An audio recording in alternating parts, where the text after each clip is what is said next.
All right.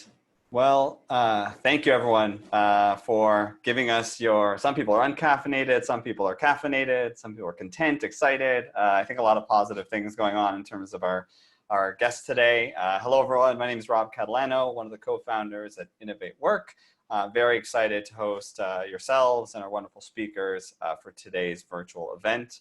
We're not going to spend too much time getting into introductions before we dive in.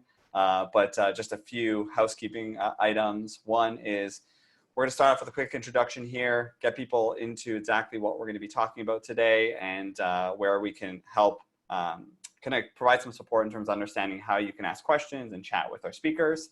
Then we'll get into our HR Passion series, 5 sessions that are really looking forward to. We have a great group of folks. And then once that's completed, we'll actually get into Q&A where all of our speakers will be able to speak in a panel type format. If this is your first InnovateWork event, Bill Banham and I about 3 years ago started this in a little office with about 30, 40 people. That turned it into 300 plus folks getting together to listen to wonderful speakers, talk about what's happening in the world of the workplace and how they're changing that and improving it. And now with all the COVID going on, we decided how do we continue to build that community in a new way and an online. So this is basically what's the result of that.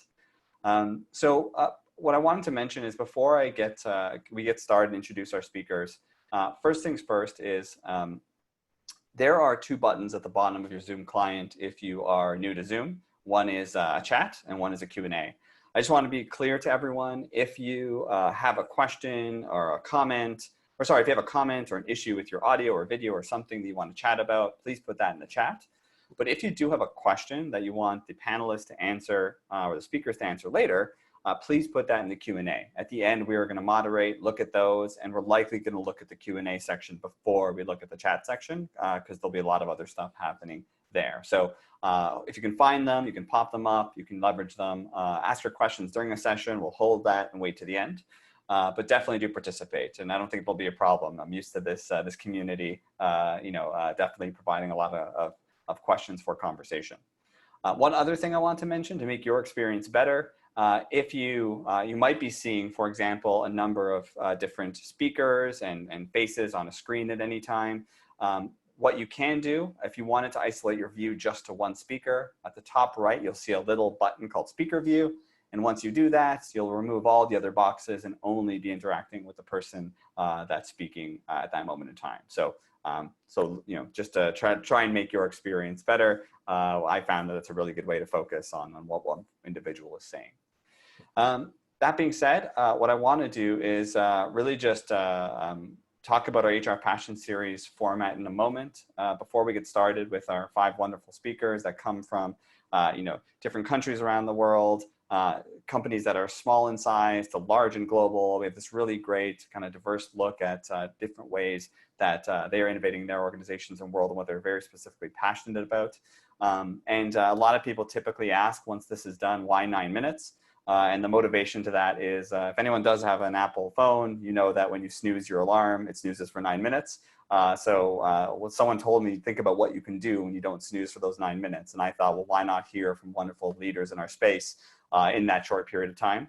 So that's how this all started and why it's 9 minutes. And we'll congratulate and thank our speakers later, but this is not easy, right? It's easy to drone on for an hour and talk about something, but to put it in a concise way, really appreciate these speakers coming out of their comfort zone to be a part of this today and give us their thoughts in such a short period of time. And again, very excited to sit back and listen.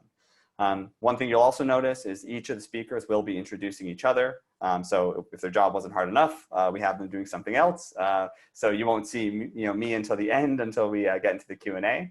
But that was it. We want to just get people started with kind of setting the context for today. And that being said, what I wanted to do was kind of dive right in terms of introducing. Sorry, Bill, is there anything else that you want to add?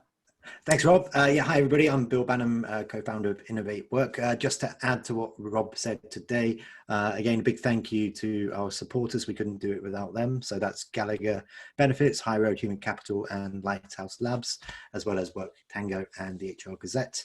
And most of our audience today are from the East Coast, so Toronto, Ottawa, New York, Boston, and lots of other cool, awesome locations. But we're actually elsewhere around the world now too. So you may have seen online that we've hosted events in the UK, in Australia, on the West Coast, and actually as of this month we're launching our first event in the Caribbean, and next month we're starting a InnovateWork Rockies event too. So just because you're in the East Coast doesn't mean you only have to go to those events. Please do check out other events happening around the world too. And if you've got an idea for maybe starting your own chapter where you are, we're also looking at more cities and getting going in new cities. Please do get in contact with myself or with Rob.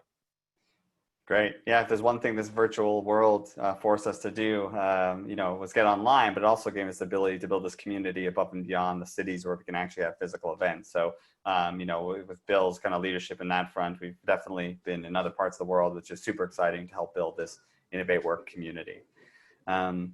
Great. So, what my job is to do, the last thing is to introduce our first speaker. And I love Debbie Plager. She gave us her bio, which was literally 2 lines long. And it says, Debbie's the Chief Talent Officer at Hub International. She and her team are accountable for designing and driving the employee experience, culture, and building organizational capability around diversity, equity, and inclusion. And as an OD practitioner, Debbie's a systems thinker who's also self-described a talent nerd. So Debbie, the floor is yours, and good luck.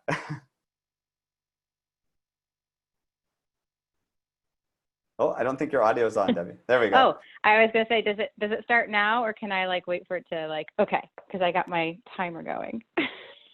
No worries. Just you can share your screen, and then we're good to go. Awesome. Okay. Well, it's good afternoon for me now, although I know we do have some folks still on morning time. So it is so awesome to be here. So I've said my name is Debbie Plager, and I am chatting with you about something I'm so passionate about, which is the growth mindset. And I want to share the story here. So first, a little bit about me. By the way, that picture on the front was not me. That's an advanced pose. And if anything, I've been a yoga practitioner, a yogi, for probably well over 20, 25 years. I'm still very much a beginner and early moderate. So that will come in as part of my story. I am also the daughter of 2 mathematicians. That comes into the story. And I'm the mom of 2 sons, and my older son is a key part of the story. As Rob shared, I'm an OD practitioner. I just look at things in terms of systems. I'm a talent nerd. I'm an executive coach, and I'm currently the Chief Talent Officer at Hub. Okay, so all stories start once upon a time, and mine is no different. So I don't know, it was maybe 15 years ago or so, and I was at a local gym. I was at a Bally's. I mean, I don't know if Bally's isn't around anymore. They're under the 4th new name. It was a giant class. And I think all of us that practice yoga know that your teacher makes all the difference in the world. And she was awesome. I can't, however, for the life of me remember her name, but I totally remember what she looks like, and I remember what she said. And we were having a session, and we were starting to do some more challenging poses. And she shared with us, she's like, there is no in yoga. There's simply a not yet. It's not that you can't do, and this, for folks who don't know, that's the crow pose. And this is a pose that just gets me. I have been trying for 20 years to do the crow pose. I even have really long arms. I should be able to do the crow pose. And for whatever reason, I can't do it. I don't know how advanced it's considered. And she said, it's not that you can't do it, it's just not yet. And sometimes she said, it's just sometimes not today. We all know that when we're in yoga, sometimes we're feeling more flexible or less flexible. Our right side is not where it normally is, or our left side isn't where it is, and it starts to be about not today. And what she shared was, don't judge yourself. You are where you are. And it's important to note where you are. And so that was just an initial sort of lesson. Well, fast forward 10 years, and now I'm in Portland, Maine, because, lots of people from Chicago moved to Maine. That's a whole other story. So I'm in Maine, and it's a New Year's yoga session, and it's a smaller studio. And so we knew with New Year's we were going to be doing our practice, but we're also thinking about intention setting, and but also kind of taking a look back. And our instructor had shared, think about the challenges of this past year, and think about what you learned. and think about the lesson.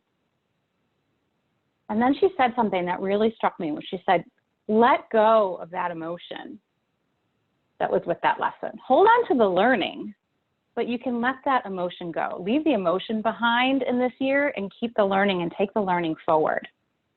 And I don't know what this is about yoga teachers and when they go through their training about so insightful, but those were just two of the really, really important lessons that I started learning.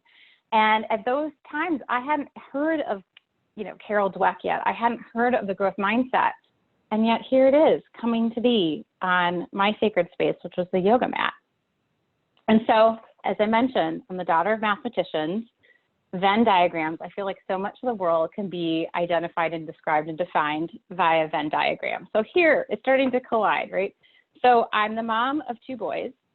I'm doing yoga, and I'm starting to, by this point, I've at least started to hear about Carol Dweck, and I heard about growth mindset and knew about fixed mindset and growth mindset. So what happens when you put all these together? Aha, we get this insightful moment. So enter the story, my older son, Sam. He's a classic firstborn. I like to say, like, he's bright, he's tall, he's athletic. Things are really easy for him. And actually what I'm looking back now and realizing, like, he didn't navigate challenges well. He didn't know what to do when he ran into a challenge because it didn't happen so much when he was little. And so in some ways, he would be what Carol Dweck would call this classically, fixed mindset child, which I think a lot of firstborns sometimes tend to be. But I started to see glimmers where he was more open-minded around soccer. So he's a soccer player or a football player for my friends in the North with a different coach. He realized he was good, he had potential, but he had to work for it. And now he's okay not being the fastest on the team. He's okay, he's not their main scorer. In fact, he started in stopper. For those of you who know, he loves defense. He's also attacking midfield. But he had an injury, right? And he pulled his hamstring. And Dad's job was to help him with PT. But he was ridiculously tight in his hamstrings, and he needed to be more flexible. And I asked him, hey, do you want to join me on yoga for a couple of times a week? We can find a 15-minute video. We'll just do something basic. So I picked a super easy routine, and our mats are next to each other, and he's watching me, and he keeps asking me, like, how do I know how to do that? And he's also, I could see the wheels turning, like, why is mom better at this than me? Like, that really irked him. And I replied, look, I've been practicing for 20 years, and some days I can, and some days it's harder, and I stick with it. And so we finished the routine, and I asked him, like, how do you feel? Do you want to do it again? He said, oh, it's hard, but I do. So next time, he struggles with a new part. And he says, Mom, I can't do this. And I say, Sam, be gentle with yourself. You are where you are. There is no in yoga. There's just a not yet. And maybe even a not today, and that's okay. And so we finished the video, and at the end I asked him, how do you feel? Do you want to do it again? And he said yes. And so I wish I could share that Sam and I developed this massive habit. We still do yoga today. While that's not the case, he does smile when I share with him, there isn't a no, there's simply a not yet. So fast forward, how about work, right? So I started to hear about Carol Dweck and growth mindset. I really didn't pursue it in the workspace until I team taught a class at Northwestern's Masters of Learning Org Change. And I read chapters of her book, and I watched her TED Talk, The Power of Yet. I bought her book, and I will share, there's probably only 3 books that I recommend to just about everybody on the planet. And hers is one of them, really as a parent, as a leader, as a coach, anybody working with people and mentoring and developing. That's just such a powerful book. And it really began to transform the way I led my team and I mentored people. And so now when I couldn't have a talk about growth mindset and not have a quote from Carol Dweck. People approach problems with one of 2 mindsets. Are you not smart enough to solve it, or have you just not solved it yet? And so now I think, wow, maybe all these yoga practitioners and these yoga teacher trainings, they've incorporated Dweck without calling it anything. And it's just amazing, the power of yet. And so all of us on here, we might be here because we're tied to HR or the people community. And right, we've seen employee life cycle, we've seen all these things. We at Hub are really passionate for different reasons about the growth mindset.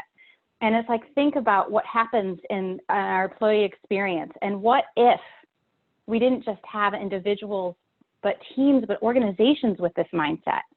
What if people felt it was safe to take risks? If we're more likely to believe we can innovate, if we can set more challenging long-term goals, greater sense of ownership? What if we believe our company is more ethical? We trust our colleagues and our company. And this is a place for me as a talent nerd, right? Like, we're better at expressing disagreements and actually being open to feedback, greater resiliency to setbacks. Anyone need resiliency right now, right? So for us, it's this power of growth mindset and how it drives everything that we do in our people and our culture space. And so we're on this journey, and mine really started on the yoga mat. And so I just wanted to share with you, we need a growth mindset more now than ever. And we're navigating not one, not two, but 3 pandemics. There's no playbook, and we're going to make mistakes. We're leaning into more honest and raw and uncomfortable diversity, equity, and inclusion conversations than we've ever had. And they're going to be messy and uncomfortable. But if we take a growth mindset, it's not a no, I can't do this. It's a not yet. You can grow into any space. And we're learning so much. And so my wish for you is, let's hold on to our learnings. Let's lose the emotion and be gentle with yourself. Thank you. And namaste. And with that, it's my extreme pleasure to introduce Ryan McEleney. We'll talk about insights and people analytics.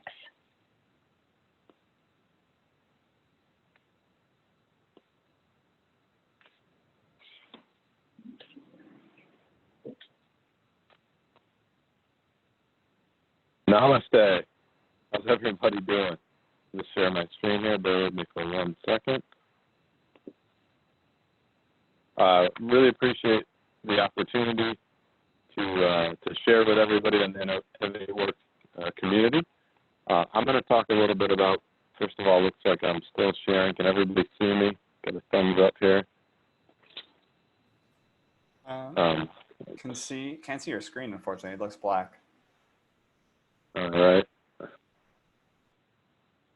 me try this again.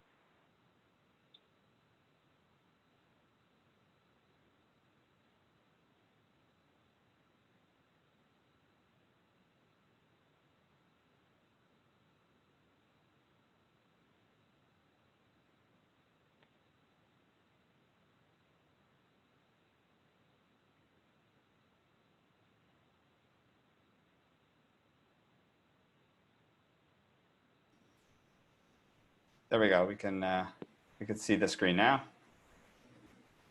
Okay. Bear with me. I'm sorry about that. It's going into presenter mode here.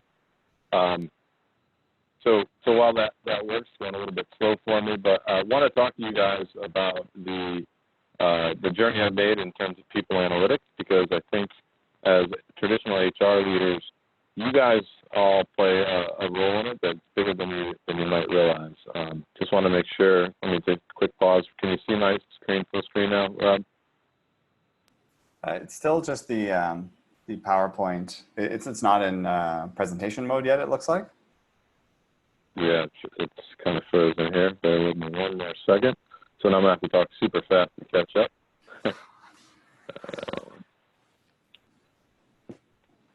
It looks like I'm frozen here. So let's see.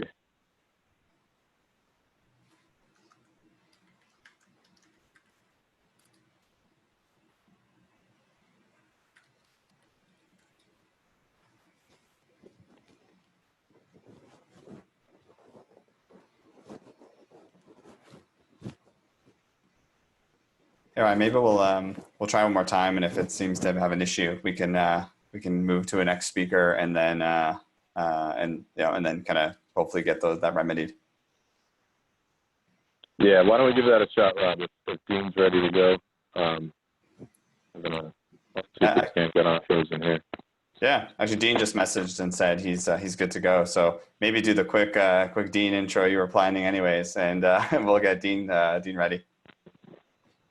Yeah, well, Dean is joining us with a topic I think that I know is important to me and to probably the rest of you on here. So he's going to talk to us about building a diverse talent pipeline. So, Dean, thank you for being here to present for us and for taking me off the hook with my technology issues here. this afternoon.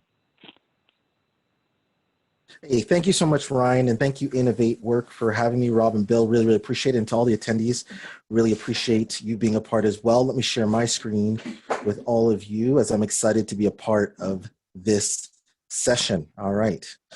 And you can all see my screen? Great. It looks good. Fantastic. So we're going to talk about diversifying your talent pipeline. I'm really excited about this conversation. I'd love to start off by saying that diversity hiring considers equitable procedures in the recruitment process. And what we're doing is we're just trying to reduce bias for applicants within marginalized groups. But ultimately what I'm trying to say here is we're hiring humans, right? Because sometimes we look at talent from, with different experiences and backgrounds, and it's almost like we feel like they might come across less qualified, and that's absolutely not the case. We're hiring qualified, skilled, talented people who are from different genders, age, race, different ethnicity, so many different demographic factors, and that bring innovation and creativity to our organizations. And so McKinsey did a study in 2015 on a report called Diversity Matters. Maybe some of you have seen it before, where what they recognized is that companies in the top quartile of gender diversity were 15% more, and I'm sorry about that, were 15% more likely to have greater financial returns. And when they looked at ethnic and racial diversity, it was literally 35+%. When they looked at companies where their management teams and boards were more diverse, one thing that they recognized is that companies in the US, their earnings before interest and taxes were 1.1% higher, and in the UK, it was over 5.8% higher.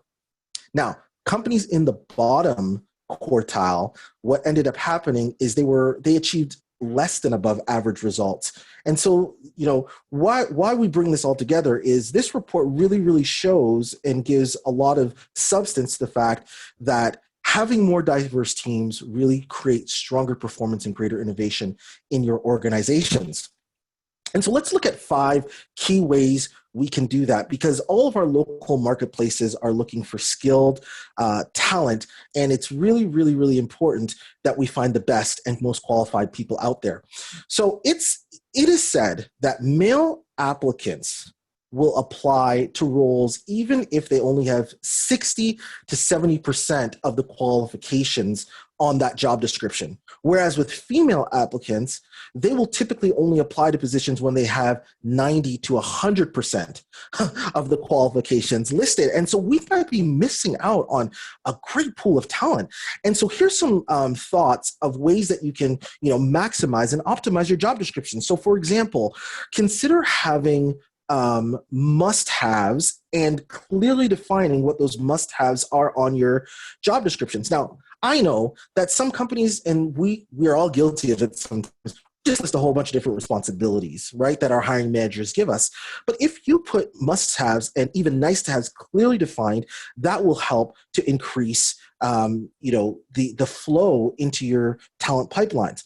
Also consider using gender neutral words versus masculine and feminine words. So you can consider using an AI tool like Textio or others, or just simply take out words that say strong leader and use exceptional leader, right? Use words that really reflect the community to garner a greater pipeline of applications. Now, here's an equity statement that I would love for you all to consider. It says, when we recognize that people come with a wealth of experience and talent beyond just the technical requirements of a job, if your experience is close to what you see listed, please consider applying. And it continues to go on by encouraging people to apply from all backgrounds. And I encourage you all, put an equity statement at the bottom of your job descriptions, because I have proven experience through my recruitment team of them letting me know that people have literally said that they have applied because they read that statement. Number 2, let's look at pipelining for diversity. Now, we know of many different traditional means like job boards, the referral network, things of that nature, but I want you to consider 2 important pipelines. Number 1, partnerships and networks. In your local communities, you have different networks and different companies that can partner and agencies that can partner for free, no cost to you whatsoever. So for example, like in the Toronto area, we have like the Black Professionals Technology Network. We have Venture Out for LGBTQ professionals. We have NPower that deals with marginalized youth, and so on and so forth. There are so many different partnership networks that you can connect with that can provide a greater pipeline for diverse talent. And also maximizing your digital channels like social media, whether it's LinkedIn or Instagram or whatever, you can use that to literally showcase your culture and drive applications. Because I've seen the stats where if you look at youth between the ages of 19 and 24, it said almost 100% of them are on social media. It's quite astounding. Let's now look at this important methodology that I want to share with you, which is called the two in the pool methodology. And what this is basically stating is they did research where they found when you have two female finalists in your application or selection process, what ends up happening is the odds of hiring a woman increases by over 79.14%. And when you have three or more, it even increases greater. Now, with racialized and marginalized candidates, what happens is the increase is over 193.72 times greater when you have at least two or more in your process. And something that's really key is it doesn't even matter what the size of the pool is. It could be 6, it could be 8, but your chances of hiring more diverse talent actually increases when you have at least 2 in the pool. Number 4, let's quickly look at structured interviewing, right? So resume reviewing. So you could consider using AI tools where they can, remove names to reduce bias. But you could also consider having other people in your organization take a look at those resumes with your recruiter to ensure you create a proper shortlist for interviews. What about considering simulations and situational exercises? So for example, in software development, we do pairing exercises. We could do presentations. We could do case studies. You could do technical testing so that we're making sure that we find people with the right skills and we don't weed out anyone based on bias. Thinking about structured interviewing so that we can create questions that everyone is asked in a similar manner, and then have an evaluation and a scorecard at the end so we ensure we're finding the right candidate based on our competencies. And finally, diversify your hiring teams. I can actually give you proven data where what we have found in our organization is when we have an actual hiring manager who's a woman on our panels, we find we are more likely to hire a female into our organization. It's actually fascinating. And so think about diversifying your hiring teams because it's proven that this will help you to increase diversity into your organizations.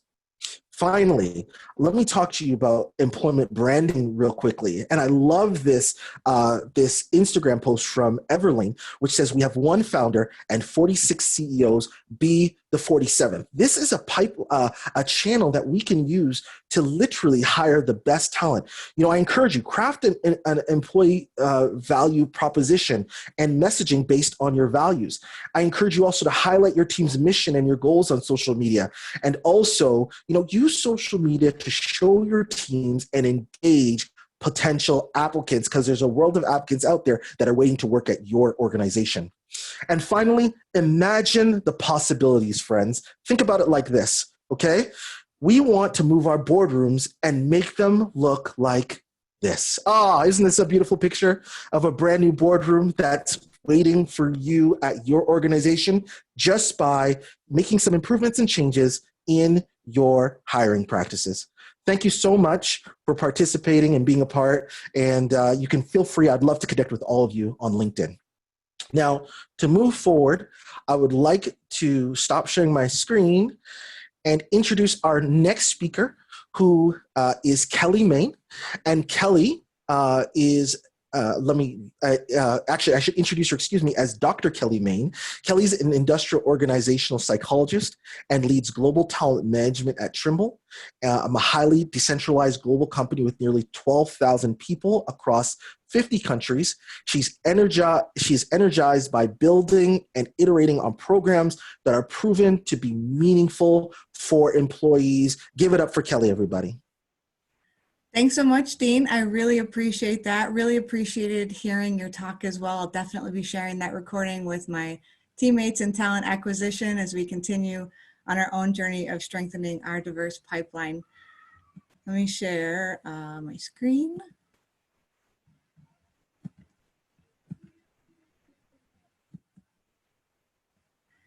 And Rob, are you able to see my face? Looks good. All right, excellent. Thanks for that. So yeah, thanks WorkTango also for having me. It's true, I am really energized by trying to create intersectionality with all talent management programs, making them work together in concert, making them work in a way that's truly meaningful for our employees, to measure that and to be able to iterate on our programs as we go. That's certainly energizing activity for me. And one area that I've found over the years that I really felt like this picture looks just kind of resigned by the amount of work that we put into action planning, the action planning that follows those large annual engagement surveys that are company-wide. And I do work in a very large global company, making it all the more complex and sort of time-consuming. So that idea that we're putting all of this energy and effort into it, and maybe the juice isn't worth the squeeze. Maybe we're not having the kind of impact that we really want to be having. So for anyone who can relate to this, who's been on that journey, I want to take just a minute, take a stroll down memory lane and remember why so many of us are moving away from this traditional approach. So let's say it's March, and let's say that we tell our employees the survey is coming soon. It launches, we cross our fingers for a strong participation rate because we know the success of our listening strategy is dependent on strong participation, employee willingness to be honest, and highly visible actions that prove to our employees that we've listened. The survey closes and we spend weeks getting our results in C-suite ready condition, while some poor soul pours through thousands and thousands of comments, tagging each for themes and highlighting any potential quick win actions. With alignment on results, then communication is drafted that says, you spoke, we listened, and we start creating reports for managers at all levels. I recently learned of a company that created 3,000 manager reports. I shared that with a colleague who said, oh yeah, I was at a company that created over 3,000 manager reports. That's a lot of work. HR partners then spend weeks reviewing those reports with their businesses. Inevitably, the results spark questions. Leaders want to know more, and it's decided that focus groups are needed. HR switches gears to finding employees to participate in focus groups, scheduling those meetings, documenting all the insights, and bubbling the key insights back up to leaders. Focus groups do add value. They generally give us even more insights. But the problem is that the survey closed 5 months ago, and we've done nothing to prove to our employees that we've listened. So we go back to our comments to look for those quick win actions. Let's see, one person says there's just not enough downtime. So let's implement company-wide 2-hour lunches on Fridays to give people some real time to relax, socialize, disconnect from work. What else? This person says we need better company swag, so let's send top of the line Yeti coffee cups to every single employee. They'll love that. What else? This person thinks that microwaves on every floor is a great idea, and I kind of agree. If they have to go downstairs every time they want to microwave their food, that really reduces productivity. And let me add that all of this is based on true experiences that I've had managing employee engagement surveys across 3 different companies over the last 10 years. We fire up the communication engine for the exciting announcement to employees about longer Friday lunches, super sweet swag, and microwaves everywhere. Best of intentions, but employees deserve better. They deserve personalized engagement conversations on the specific factors that contribute to their engagement at that moment, and based on evidence about what we know drives engagement and disengagement. When HR tries to play conductor to the execution of action planning at all levels, sometimes our employees will feel a real disconnect between the actions we're taking and the experiences that they're having. To be fair, I do believe that high-level action planning is important. I do believe that we should look at our data in aggregate, understand the themes, drive actions from the top down. It's just that the lower that we go with that top-down strategy, the more disconnect there can be to the individual employee experience. The opportunity we see at Trimble is to really strengthen the effectiveness of our listening strategy by enabling managers to connect the survey results back to each individual employee. We do anonymize our survey, require 5 responses or more for a manager to see the results. So it's not that a manager would take the exact results from an individual employee and then talk about them with that person. It's just that they would look at the results in aggregate and bring up the insights as a springboard for a good conversation. At Trimble, all managers and employees connect 3 times a year on topics that matter most to employees, which we know are also the topics that drive engagement. We call these discussions tea times, and this is the discussion where managers can share those survey insights and open up a dialogue to make a personal connection to the employee about what's going on in their world at that moment, why they might have responded the way they did, what they can do to work together to improve, to make adjustments for the manager to continue to better support the employee. And our strategy over 2019 and half of 2018 was to time it so that the survey would go out, very short, lightweight survey we called Take Two, leveraging Worktango's platform. The survey would go out on a particular topic, and as the survey was closing, the tea times would open up and managers would have their immediate results based on Worktango's tool, gives the immediate access to the results, so they don't have to wait for those insights. They can immediately use what they find in the results to dive into conversations with their employees on the same topic. There's a catch-22 here that only good managers can really draw out the kind of open, trusting, meaningful communications that we're trying to cultivate with this connection. And those kinds of managers are generally creating the psychological safety that allows their employees to come to them anytime, all the time, with their concerns. But we also know that being a great manager is really a journey, and we're all working on improving, and we don't do great every day. And to Deb's point earlier, sometimes it's just not today, sometimes not yet. And we find that when we give this kind of infrastructure and create just the opportunity, it helps our managers to rise to the occasion to be great all the time.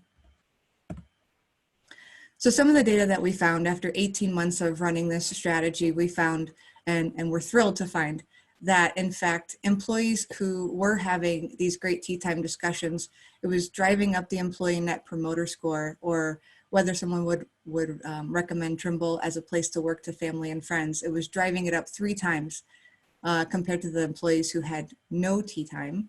It's also having a positive impact on overall employee engagement.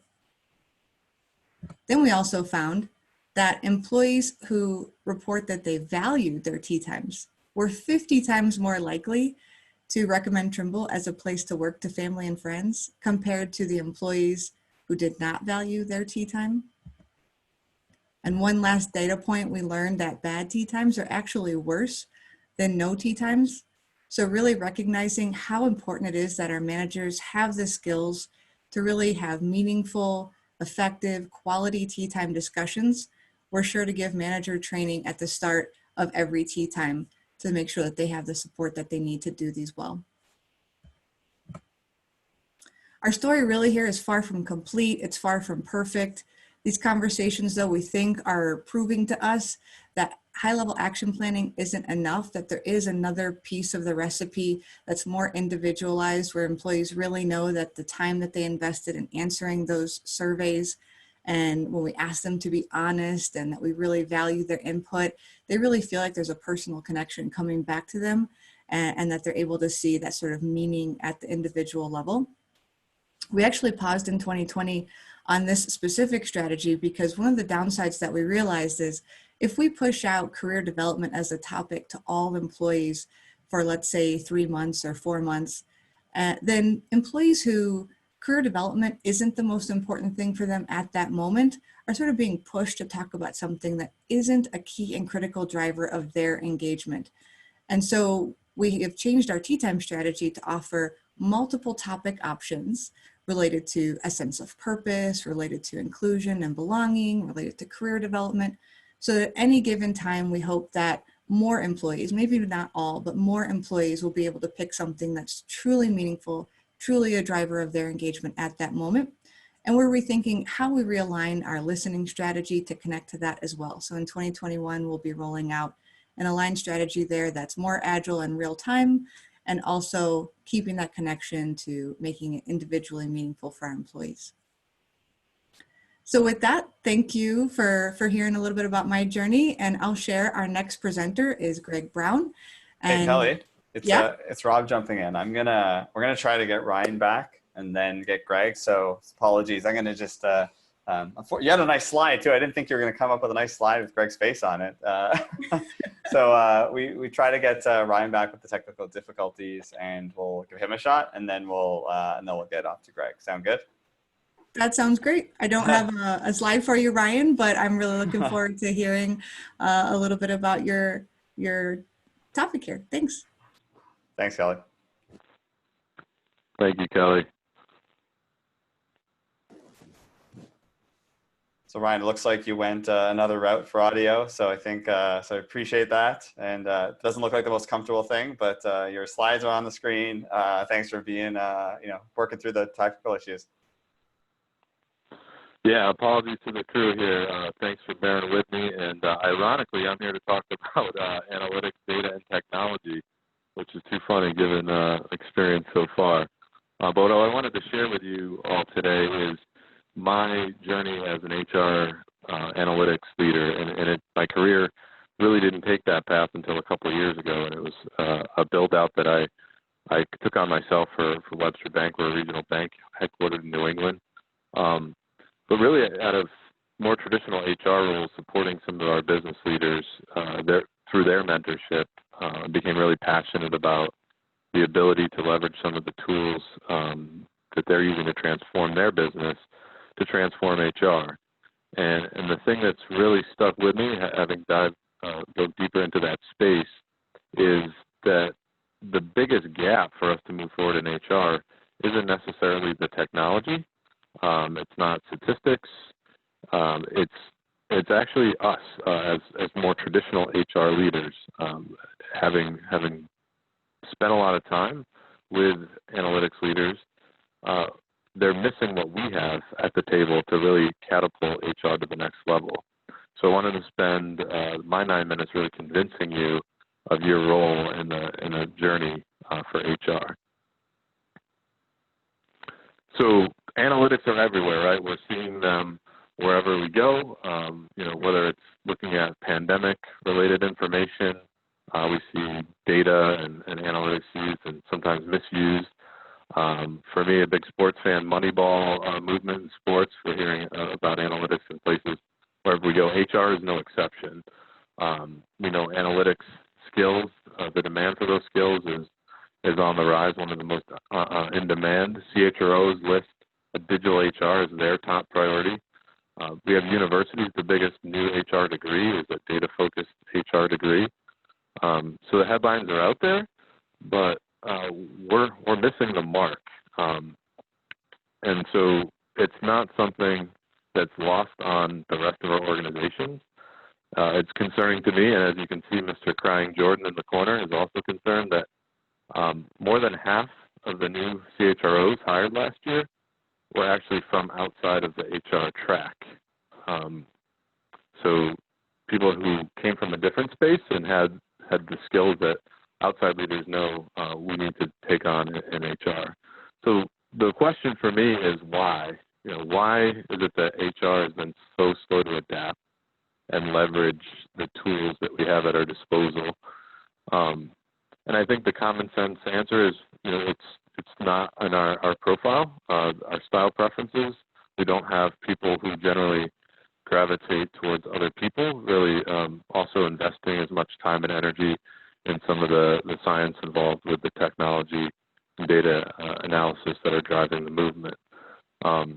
It's almost like intentionally intimidating, right? My corny joke is that they name the coding language Python and we measure data in bytes, right? So it's sort of intimidating to begin with. But I think there's a little bit of a different reason underneath that that's maybe related. I think sometimes in my experience talking to colleagues, there's this kind of hesitation that we feel that technology and data is trying to replace people, and we're hesitant about that potential. So I wanted to just tee things up a little bit differently to help try to sell you on why it's so important for you to become more versed in the language of data. I could put a lot of things on this slide to talk about how we've evolved in terms of the way that we communicate as a species and some of the tools that enable us to share and then process information. But the two big takeaways are this. We're in an age like never before in history where we can share information in real time. We're unbound by distance. We can use almost unlimited scope in terms of what type of information we can process. It can be processed in an automated manner. It can be validated scientifically, and now even the logic can be automated using AI. And then wrap this all up with the fact that we now have a digital existence. We now have more data about people via that digital existence. Those digital footprints these days, I'd argue, are probably more prevalent than the physical ones, and we can probably attest to that as we sit in front of our computers here in quarantine. The other big takeaway is the slope of this. It's moving fast, and we won't even necessarily be able to predict where we'll be another 20 years from now. So a generation or two ago, all these tools and resources weren't available that are available to us now. But for those saying, hey, we get it, computers, technology, they're part of the business. But the people place is where HR needs to focus. Good news, if we compare the computer with ourselves, with our brain, there's a clear winner, and that's the brain. So science still tells us that computers can't match our processing power or our efficiency. But the big difference is something that we know intuitively as HR people, which is that we can answer the unasked questions. So these are the soft skills. These are things like empathy. These are things like imagination, creativity. But at the surface, the components of our brains in a computer are essentially the same. They have the same 5 things that you see on the screen. And despite us being the undisputed champ here, computers do some things that better than our brains do. And so to me, the key in HR is how do we leverage to the fullest degree the revolution in data management and technology to supplement what we're doing for our people. And some examples of that. One, Dean talked a little bit about the common theme that we hear about the bias in hiring. We naturally have the same strength we have in terms of the chemical processing system. The code we have in our brain also lends itself to some of the bias based on our experience.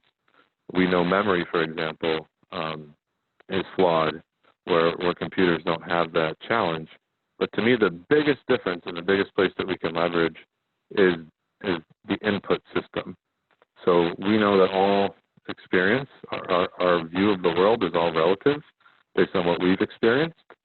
For us, it's either direct or indirect experience that shapes our view of the world. For a computer, that's data. And so obviously, if we could experience unlimited amounts of information or experiences, our wisdom would grow tremendously. With technology, we have the ability to literally do that in a non-biased fashion. And with cloud computing, it can happen almost instantly. So the third point I'll make in terms of why it's so important to us in HR and why supplementing what we do for our people with technology in a new and more advanced way is because our people need it. So as all these technology mechanisms have advanced, we haven't mastered them yet. So it's kind of like me giving my 5-year-old some power tools, right? He's excited, they're really cool and neat, but all he's going to do is hurt himself with them because he doesn't know how to use them yet. So that's sort of what's happening here, as this graphic shows. We're just being barraged with all the information that these tools are providing. All the data is hammering us, and it's hammering our people and our organization. And it's one of those cases where kind of shame on us if we truly care about our people and we have the ability to know them via the data we have, then what an opportunity to customize and deliver only the information people need and when they need it. And we have all the tools to be able to do that in human resources. So obviously my new quarantine office mates here are influencing my bad analogies, but the way I like to sum it up is we need both the buzz and the woody here in order to be an effective human resources into the future. So the human part and the resource part.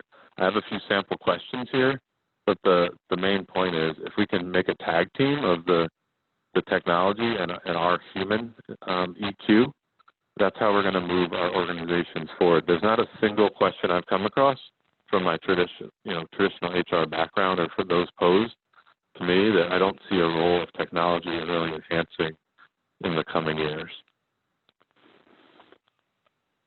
So I'll wrap up with this. Now that you've seen me in a vulnerable spot, struggling with my microphone and my computer here, I feel like we've developed a trust. I'm going to let you in on a little secret. When I'm out at all these conferences with all these analysts and leaders in the space, it's clear that there's a big missing piece, and I think that piece is you. So we've talked about the brain, we've talked about automated logic, but if we want to build a human resources function of the future, it's not the people who have PhDs in statistics or those who can tame a Python. Einstein relied on specialists to do the most complex math. It was his creativity that really set him apart, the human part that we talked about. He also said logic will take you from A to B, but imagination will take you everywhere. The logic piece can now be automated by specialists, but we need your imagination. We need the experience of the HR person who's become bilingual, who can speak both data concepts and brings the traditional HR experience to the table. For me, I feel like I always hear CEOs claiming that people are the most important asset that define their company, their culture, and their people are it. But it's kind of seemed like a fairy tale, I think, to a lot of our colleagues in the organization. We now have the tools, if we learn the language, to write this as nonfiction. So I think the orchestra is ready to play before the next presenter. I'd just like to thank you guys for your patience with me and my technology, kicking it old. Hopefully this was another input for you as an HR leader on your journey, and thank you to the InnovateWork team for having me. Awesome. Thanks so much, Ryan. I know that you, with a bit of a switch there, I'll happily jump in and introduce our next speaker. I won't make it up or come up with something, but appreciate the insights there. Thanks. So I guess, so last point, just wanted to introduce our final HR Passion speaker, series speaker, which is Gregg Brown. Gregg has spoken to CEOs and prisoners, nuns to entrepreneurs, associations, governments, Fortune 500 companies, and really everything in between. But what do they all have in common? Organizations and people that feel passionate about increasing their impact, creating positive change, and making a difference in the world. So Gregg inspires audiences to break out of status quo, change management thinking, and discover people-centric approaches that actually work. Gregg's all over the place. He's been featured on CTV's The Social and Global News. He's referred to as the Fixer on News Talk 1010, iHeartRadio, and been published in prestigious media outlets such as Entrepreneur and Thrive Global.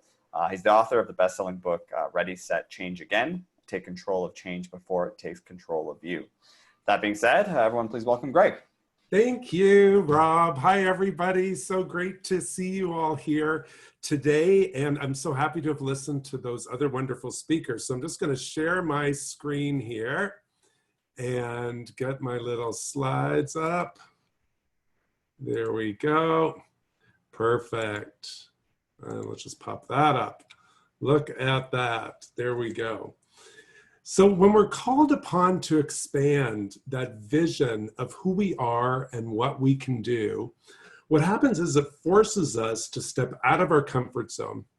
And when we step out of our comfort zone, of course, we all know what this means is we have to develop some new qualities, some new skills, and some new practices that really will help us create that magic of change that we know is possible. And one of the things that I've learned going through this pandemic is that we're not only being called upon to create a new story for ourselves, but a new story for our organizations and a new story for our planet. And if there's one good thing that I can say that has come out of this, is that we've all developed new qualities and practices we did not have 3 months ago. And I can certainly say here in Canada, where we've been going through this, the people I've spoken with, and I've spoken to thousands of them over the last number of months, have all developed a new series of qualities and practices that are going to really help them as they move forward. Because when we create that new story for ourselves and our organization, we can do new and different work. So picture this. About 25 years ago, I was in a room with 25 women. The 25 women were all standing up in a semicircle. They all had markers in their hands, and they were all looking down at 25 pieces of flip chart paper on the floor. And I'm an educator and trainer in my background many years ago, so I used to love facilitating group experiences like this. Now, these 25 women that were standing around in a circle were nuns, Catholic sisters, and they were going to work in the downtown east side of Vancouver, Canada, which is the poorest postal code in Canada. And they were going to be working with sex workers and drug users and the homeless and people that were basically having a difficult time in their lives. And these types of nuns were what I would call the good nuns, the type that you would see in The Sound of Music, as an example. And these nuns weren't there to convert anybody. They just wanted to do some good on the planet and create a new story for themselves and their organization. So the nuns are all standing in a circle, different ages. They've got flip chart markers in their hand. And on the paper, there's 25 pieces of flip chart paper. And on each page of the flip chart paper, there are different words. And the words were words for body parts. So body parts between our neck and our knees, and all those practices that go along with those body parts. And what they were doing was learning some language so they would not be shocked when people on the street talked with them. So here I am at the front of the room. I'm probably about 25 years old. I'm as nervous as they are. And I say to the sisters, under each of the headings on the piece of paper on the floor, I want you to write down all the slang terms and street terms that you've heard. And they all looked at me in shocked silence. So of course, I, as the leader, had to take the first step, and I wrote down some innocuous word under one of the headings, and they all giggled. And then they started all writing down different words. One person came up, and eventually all 25 of them were scribbling words until the flip chart papers were full. And after that, about 8 minutes, all of the pages were full, and we all stood back in silence. And what was interesting about that was they realized that by going through this activity and learning this language, that they were the ones that were giving the power to it. And I didn't want them to be shocked when people used this language with them. Now, coming out of this, the nuns were able to create this whole new story of themselves working with the most destitute people that they had seen, and were able to create an environment that could create positive change for them. And I learned at that moment in time that if nuns and sisters could step through their own biases, their beliefs, the way they were trained and educated, to really create some positive change by learning some new words that most of us would cringe at. And I did cringe at some of the words that I saw. I couldn't believe they knew them.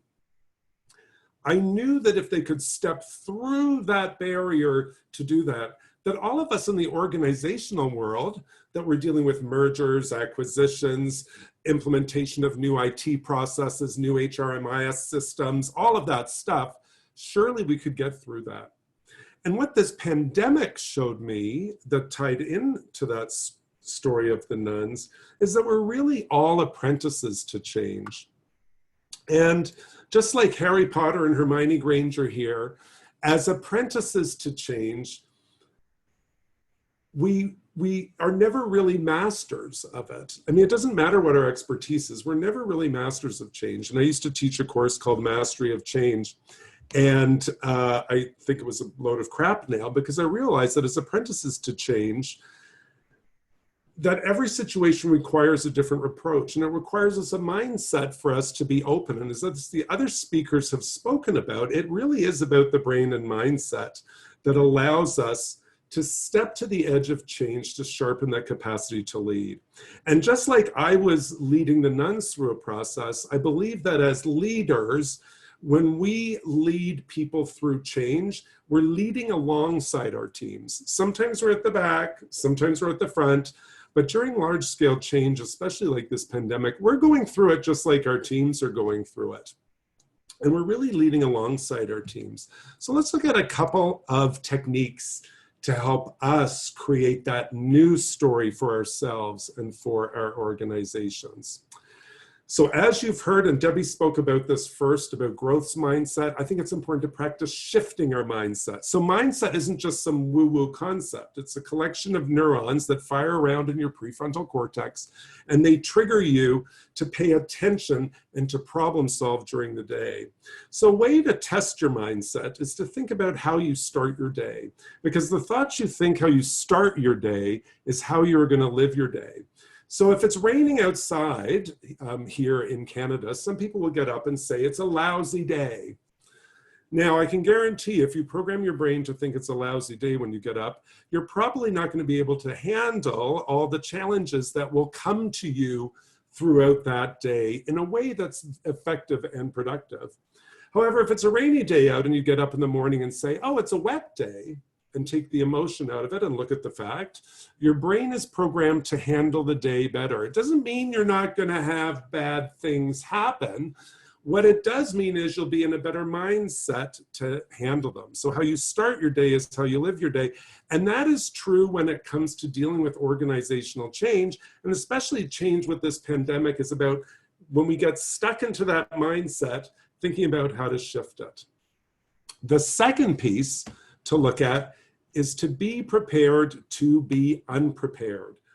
So what this pandemic has taught me and many of the people I've been working with is that we need to move our focus from the macro to the micro, and to be willing to roll with the punches and to be prepared to be unprepared, to rigorously manage our expectations as we go through things. And it's, you know, as leaders, we want to have the answers to all the questions that people have.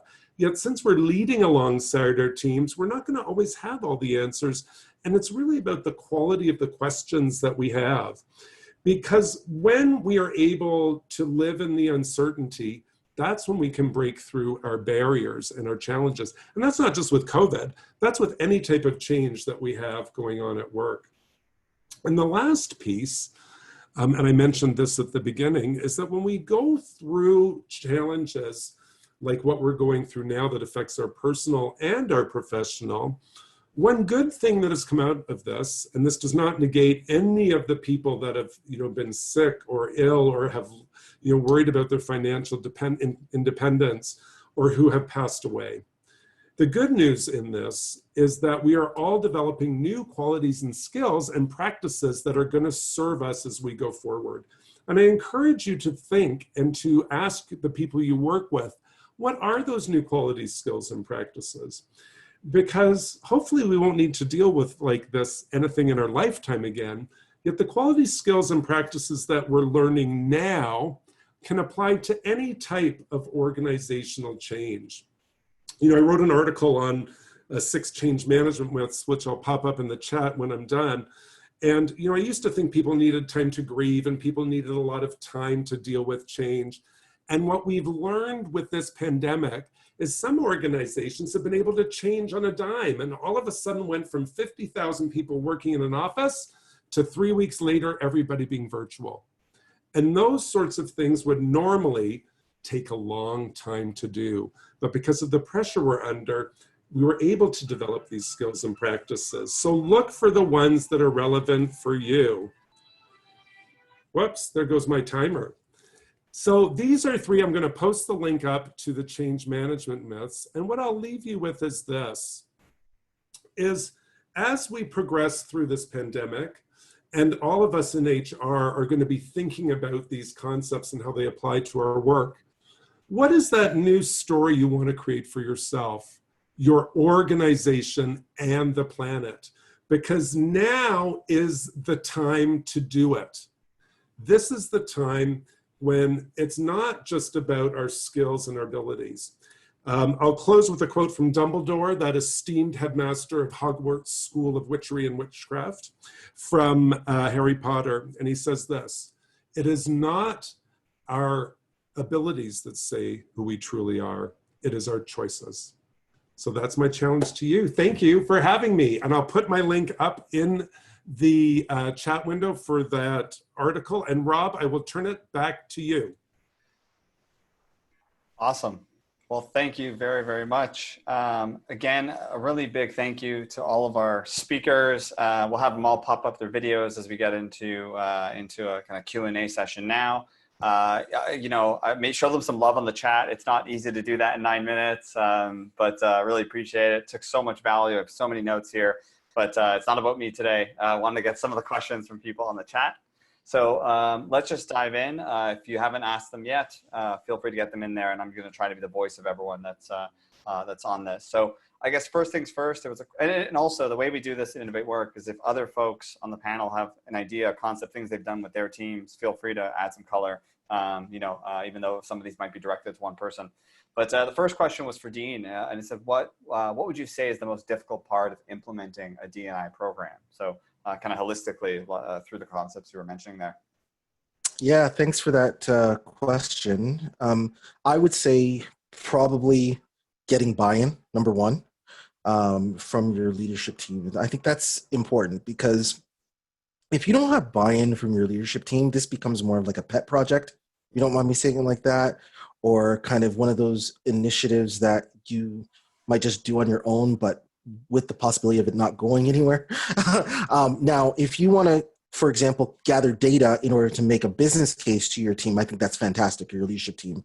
But I would say number one, you know, leadership buy-in, and especially if you have a board that is very, very open to the concept of inclusion and equity, I think that's important. And then I would just kind of venture to say, I think the second thing that you need to try to do is gather as much data as possible. So it was nice to hear all the conversations, especially from like Ryan, about gathering data, because once you have data, then that can really, really help you to understand how your business really operates.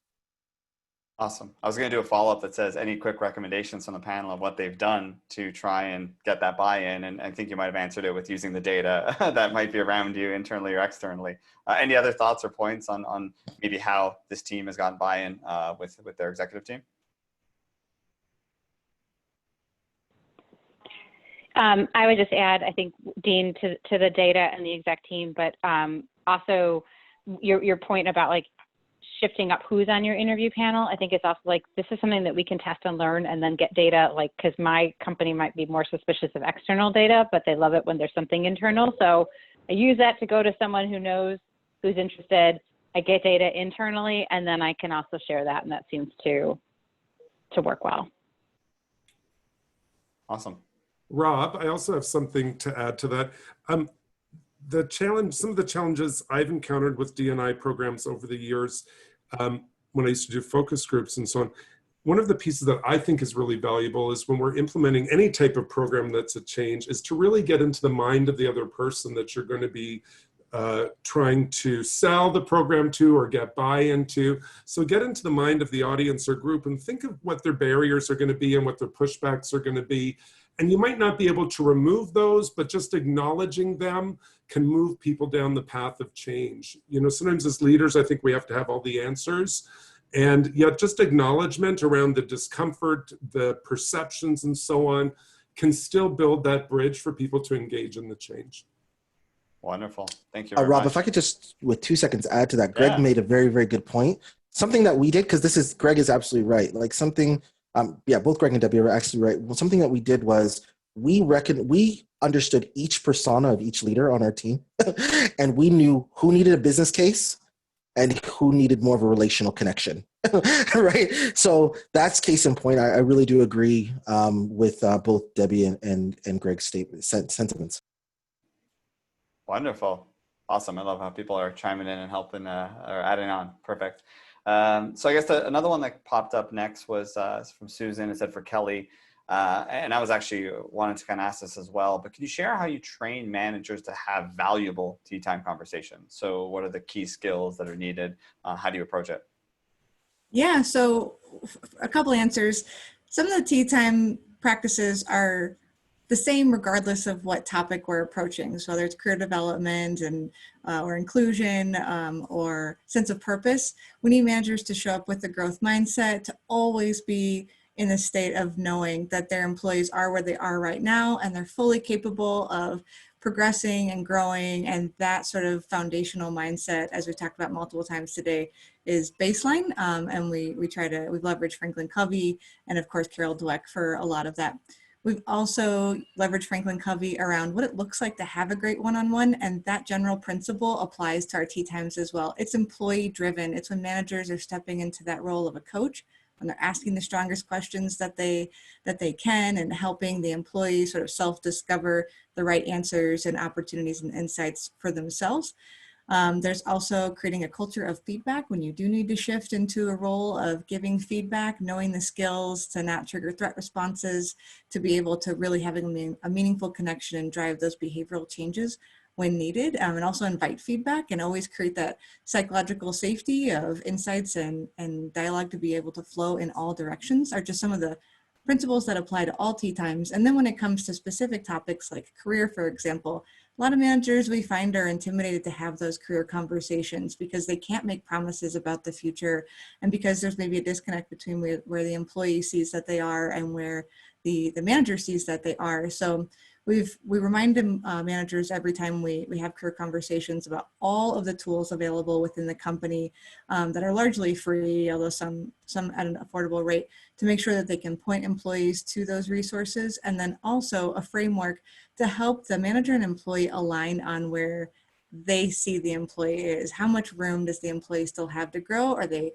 2-3 years out? Are they ready for that next opportunity? Also allowing the employees to self-select into, I actually like my role, but I don't want to move, but I'm kind of bored, or I'm really, really challenged actually, and I want the next thing up, or I want to go try something else. I mean, there's all different ways that we can grow in the career arc that we think about nowadays. And so we've got this little tool that helps the two have a dialogue about where they are in that process. And then we have not yet created a specific manager training on how managers can open up a conversation about belonging and inclusion, but that's our top focus for this year, is to build that out and to make managers comfortable with helping employees be able to articulate if they're able to show up as a whole person with all of their identity and who they are, and if they feel truly supported and like they belong with all of that identity. So.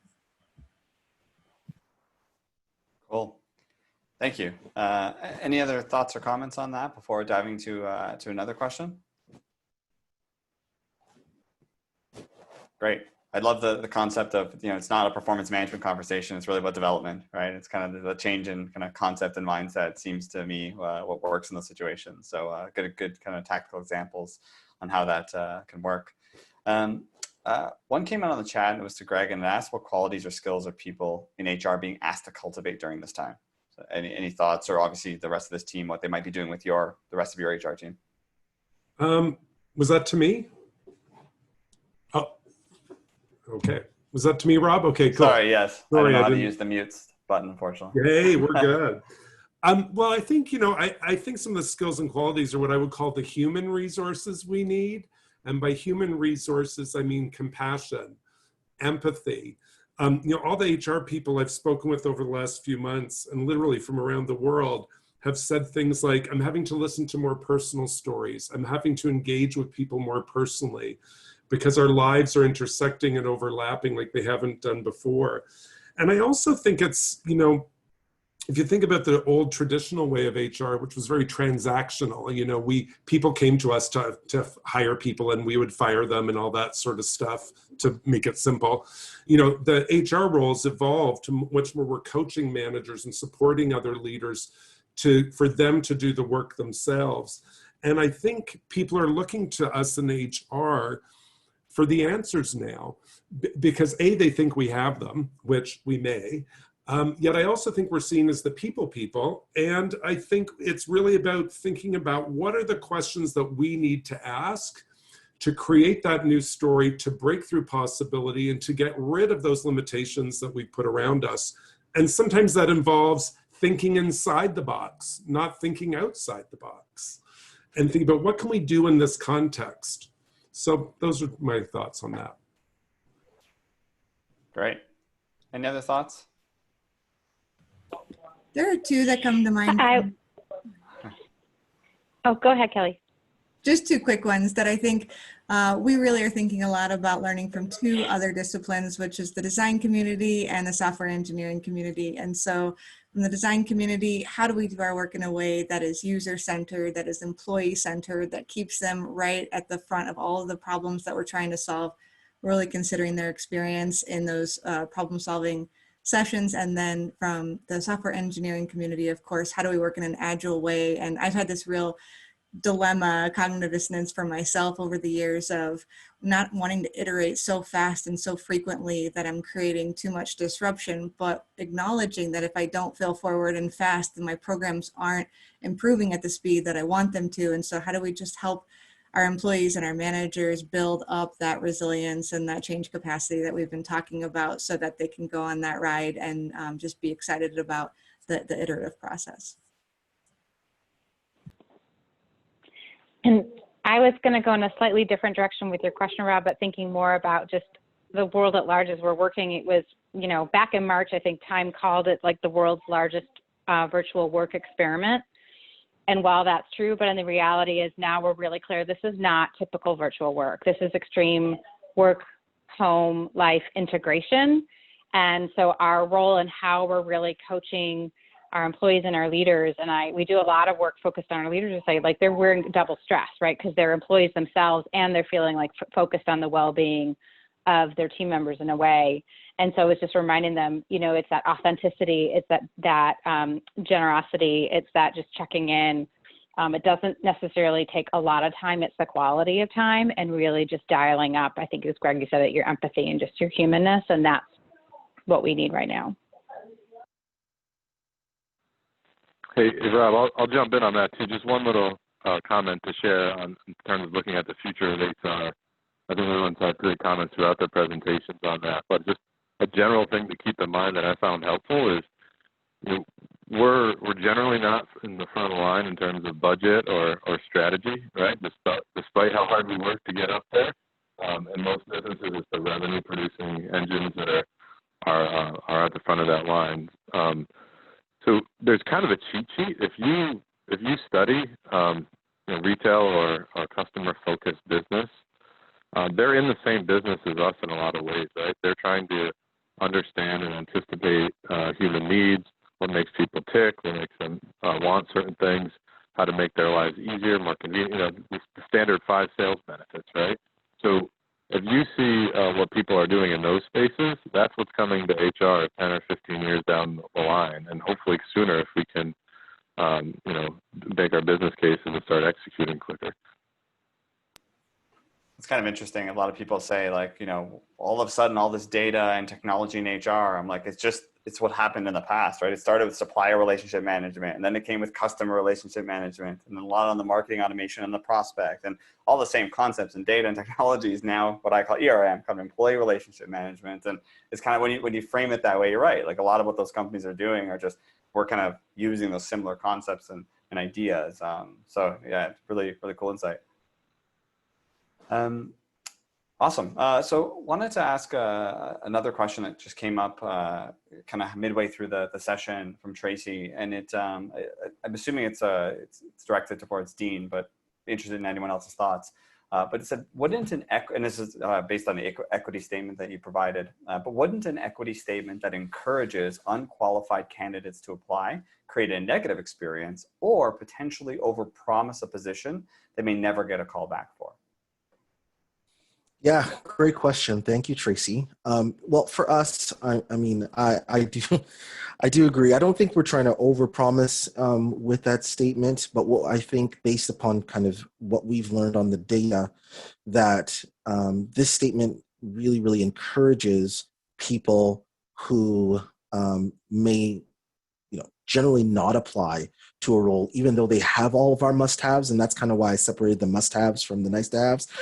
So typically what ends up happening is you will find that people typically will apply based on those must-haves. And that's what we're really trying to isolate in that statement. But as well as something that you mentioned, our applicant tracking system, what it will do is once someone does apply, we do let them know, thank you for your application. And if you are suitable for the role, we will get back to you. So we do have that kind of, email that does go out so that people at least know they're not left in limbo and they didn't just send a resume into a black hole. But from our experience, we found that it's worked practically. And how we track that is in all of our interview calls, we ask about that statement, if that statement, did help them to apply to the role. And, right now we have a very strong percentage where people do indicate that, yes, it was a part of their decision. So that's kind of how we validated it for ourselves. I can't say that it's going to work for everyone else, but I mean, it's something that I can share that and say that we validated it ourselves. Wonderful. Any other thoughts or comments on that? If not, I can, there's another question that got a thumbs up here. So, okay, great. So this came from Fatima, and it says an open question to everyone on the panel. And it's kind of two, looks like two types of questions in one, but it says, what do you think the future of HR, what do you think is the future of HR? So you have a big kind of sandbox to play in here.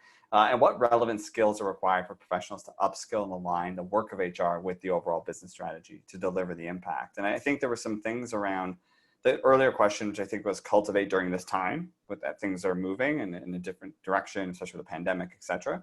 And it may or may not be similar to this question in terms of the future and relevant skills, but I thought it was a really good overarching question to get some thoughts from the team on what you think or what your thoughts are on that. I realized that was the question I answered last time. So, design community and agile community.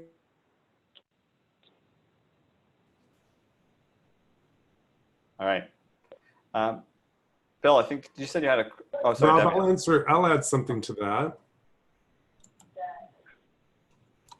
One of the things I think with HR that's held us back over the years is when things happen quickly, we put our foot in the ground and go, oh my gosh, there's not a policy for that. Oh my gosh, we have to write a policy. And, I think one of the things that the pandemic has done for us, certainly I can speak here in North America, well, I can speak in Canada to be truthful, is that, we've had to pivot. I hate that word pivot, sorry. We've had to shift on a dime.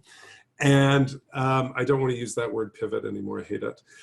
We've had to shift on a dime and, figure out work at home policies and make things happen. And we've had to play catch up.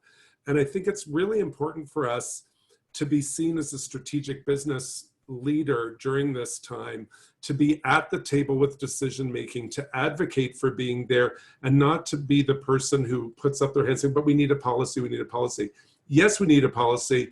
And this goes to what Debbie said, that growth mindset around how do we stay open to these ideas and how can we contribute to them in a way that's forward thinking. So I think that is a big mindset shift. And I know it was for me, and I think it's a shift for many of us in HR because we're there to protect the company and to protect the organization we work for. And so I'll add, and this is probably because I mentioned I came from the OD space, so I didn't grow up sort of in the traditional HR ranks. But I think it's about understanding systems and organizations. And what's actually, I think, one of the neat things is seeing leaders that are coming through a rotation in HR and realizing the view of the enterprise of the company, because we get a view that not most people see. And so how do we recognize that view? How can we be strategic about that view? And how can we start to be more forward thinking? So I'm totally with Callie to say, let's design, let's iterate, let's be fast. But the more we actually understand our business, and if we can have a mindset that says, I am a business leader who happens to have expertise in HR, or who happens to have expertise in talent, or in analytics, or in comp. But if we can frame ourselves to be like, we deserve that seat at the table, and we are going to bring a business lens as well as that people lens, I think that will be a lot of it. So I love what Ryan, what you said, like we're in our own way. I think a lot of it is we have been in our own way, but I'm excited to see the people that are coming to HR because they see it as strategic. They're starting to see the data. They're starting to see the complexity of challenges that we're tasked with answering and leading on behalf of our company. So I'm excited. I hope that we give ourselves grace and say we're not going to be perfect at it, but we can grow in these spaces. And just really quick, Rob, I think I'll just add to Debbie and Greg's point. I think one thing as well that you'll see over the, if you're not seeing it now, you'll see in most organizations, hopefully, is more of an inclusive and an equitable lens when we look at everything that we do, whether it's policies or systems or everything like that. And I think even with the whole thought of the death of George Floyd and everything that's happened over the last little while, we are moving towards systems of equity. And I think that's what you're going to see really, really change and take structure in our organizations over the next little while. Wonderful. All right. I saw Ryan lift his phone. You want a last word, Ryan? Yeah, that's my phone. Let me get my rotary phone here and I'll chime in. Just picking up with what Dean said, I think it's one of the things I'm trying to be really conscious of is there are some blessings in disguise, so to speak, in the situation that we're in. We're even if you weren't at the table, I think we're propelled there by the combination of impact on our workforces with the pandemic, the George Floyd murder and other situations facing minorities and being more present. These are all situations that I think were on the docket before for HR. We thought about remote work or mixed environment work. Hopefully DI&E is not something new to us as HR leaders, but now it's got the attention of everybody globally. So, while we have people asking for our opinions, it's really kind of important to approach that and take full advantage of that opportunity. Awesome. Wonderful. Well, it's not very common for us to finish on time. So I want to try to respect everyone's time and finish. I know we got about 30 seconds left. But again, just a big thank you to all that participated and asked questions. Speakers, thank you so much. You're all super busy, senior leaders in your organizations, and I can't say thanks enough for being part of the community and helping educate us today. So thank you, and looking forward to to future ones of this. Bill, any last words before we take off today? Yeah, oh man, Rob, it's the same every time. I have like a list of questions for our speakers, but our audience had so many great questions today that I'd just have to save them for another time. Just to reiterate what Rob said, thank you everybody for joining us today, our wonderful attendees. Thank you to our awesome speakers. I've interviewed a couple of them before on the HR Chat podcast. I'd love to interview the others at some point over the next couple of months. And our next event up is July 30th, I think, which is our Caribbean event, and it features amazing luminaries like Tim Sackett. So in the follow-up emails and the LinkedIn messages around this event, we'll be including a link for that too. Perfect. All right. Hope everyone left educated, entertained, and inspired. So have a good rest of the Wednesday, everyone. Thanks, everybody. Thank you. Take Thanks, care. everyone. Thanks, Rob. Bye-bye.